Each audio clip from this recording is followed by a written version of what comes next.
এসো এসো না আব্বু। ও নাদিম। ও, আমরা একই কলেজে পড়ি, তোমার সাথে পরিচয় করাতে নিয়ে এলাম। আসসালামু আলাইকুম।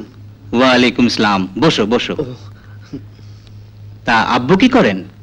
জি, উনি একজন আইনজীবী, ব্যারিস্টার আজগর খান।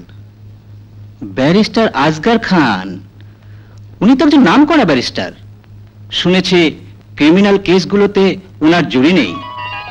তা তোমরা ক ভাই বোন? জি, এক ভাই এক বোন।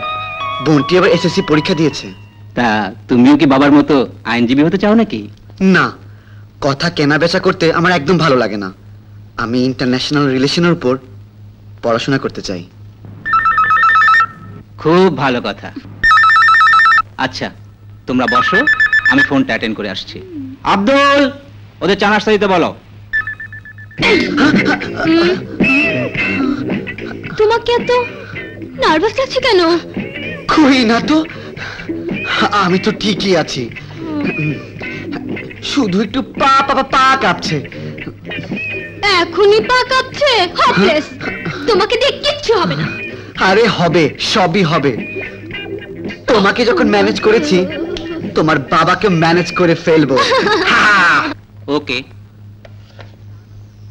হুজুর, ওদের চা নাস্তা দিতে বলেছি।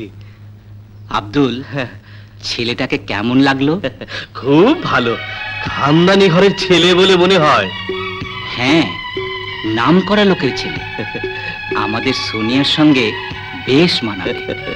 তুমি কি বলো? হ্যাঁ, খুব ভালো মানাবে হুজুর। শুনলে তো সবকিছু, সব সময় ধৈর্য ধরতে বলো। এইদিকে যে সব বেহাত হয়ে যাচ্ছে।